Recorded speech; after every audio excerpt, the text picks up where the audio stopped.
When you open Reason, this is what it looks like. There's three main areas of Reason.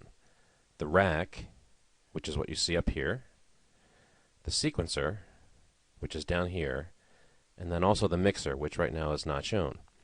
But you can see any one of these areas just by themselves by using some of the function keys on your computer. So if you press F5, you see the mixer. If you press F6, you see the rack. And if you press F7, you see the sequencer. Now, if you would like, you can see two of these together. So let's say that you wanted to see the mixer and the rack together. Then just press their function keys simultaneously. So if I press F5 and F6, I see the mixer and the rack. If I want to see the default view, which is the rack and the sequencer, I would press F6 and F7 simultaneously, like that. You can even see all three of them together by pressing F5, F6, and F7 simultaneously. Okay. Let's go back to the default view, which is the rack and the sequencer. So that would be F6 and F7. Okay. Let's see, a couple more things that I wanted to mention here is,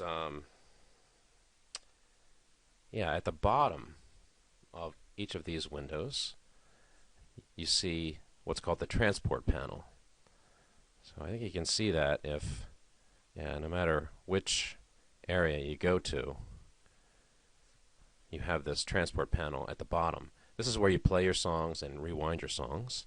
So we'll have more about that a little later. You can also access the on-screen piano keys by pressing F4. There they are. And you can hide them by pressing F4 again. And we'll be using that a lot in the course to input some MIDI. One other thing that I think is neat to see is with the rack up here, if you press Tab on your computer screen, it flips the rack around. Here, let's get if I press F6, I can see just the rack.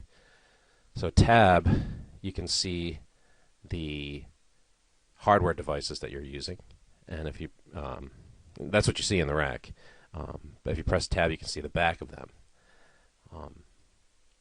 And I wouldn't recommend doing this at this point. Maybe later when we get into sampling, we will. But you can actually rewire these devices like this, which is pretty neat. I forgot to mention what each of these areas does. The rack is you can see what the hardware devices are. The sequencer, F7, that's where you'll have the tracks for your song, and that's where you'll work with them. Obviously, we don't have any right now. And the mixer is where you'll mix those tracks together.